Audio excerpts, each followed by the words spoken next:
النهارده قناتنا بتتكلم عن فكرة جديدة عن قصص قصيرة هادفة.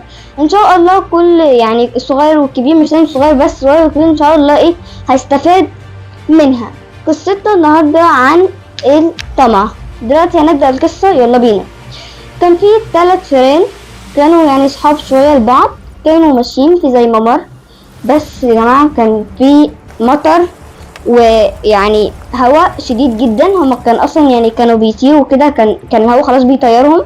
هما كانوا بيدوروا على حاجة معينة. ايه هي الحاجة المعينة؟ كانوا بيدوروا على الاكل ومكان يباتوا فيه لغاية ما المطر ده بقى يقف. كانوا ماشيين كده، في واحد شاف بيت كان كبير كده شوية، فقالوا احنا هندخل نبات فيه، ولو لقينا اكل باذن الله احنا هناكل. فمشوا عقبال ما وصلوا له. كان في ستاره كده هو معلقها بره، او هي يعني احنا لسه ما نعرفش. راحوا ماسكين في الستاره دي، وراحوا طالعين وراحوا وقف عند الشباك. كانوا بيدوروا بقى على اكل. طبعا هما مش لاقيين اكل، فلقوا كده ترابيزه كده صغنونه شويه، لقوا عليها طبق عليه قطعتين جبنه كبار. فقالوا يعني دي فرصتنا ولازم ناكل. فراحوا مشوا ونطوا بقى على الترابيزه، فضلوا ياكلوا لغايه في 2 منهم شبعوا. قالوا للتالت هو انت ما شبعتش؟ قال لهم لا انا شبعت، بس انا باكل عشان انا مش ضامن الايام الجايه اذا كان يبقى في اكل ولا ما فيش اكل. فقالوا طيب ماشي، احنا هنمشي عشان نخاف حد يمسكنا.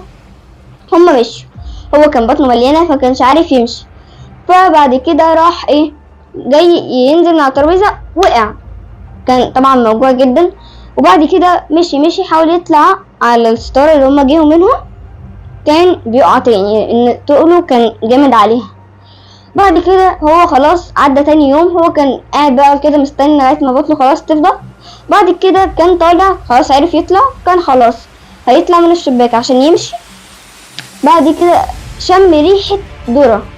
الذره دي بقى كانت عباره عن ايه؟ كان في عالم عايش في البيت ده، كان عامل له فخ. ايه هو عباره عن فخ، كان حاطط له طبق فيه ذره، وكان عليه كده زي صندوق، ولو شد الحبل يمسك الفار. وهو عمل كده، فضل واقف مستخبي، والفار ما خدش باله طبعا بقى. قال انا عايز اكل ومش عارف ايه. راح طالع نط تاني على الترابيزه، جاي لسه هيقتل اول قطمه. العالم راح شادد الحبل، راح مسكه. وفي نهاية قصتنا نتعلم ان احنا منبقاش طماعين، وان نشارك في اي ناس حتى لو محدش نعرفه ومحتاج حاجة نديهاله، ما نطمعش فيها. ماشي. وزي ما بيقولوا في مثل، الطمع اقل ما جمع. فنتعلم ان احنا نشارك كل الناس. ولو عايزين اي قصص تانية اكتبوا لنا في الكومنتس تحت، وانا هعملها في الفيديوهات الجايه. بس اهم حاجه مثلا تكون معلش يعني يكون فيها هدف، او هي قصه هادفه، بس تكون قصه قصيره عشان كلنا نستفاد منها. بس تعملنا لايك، سبسكرايب اند شير، وباي باي.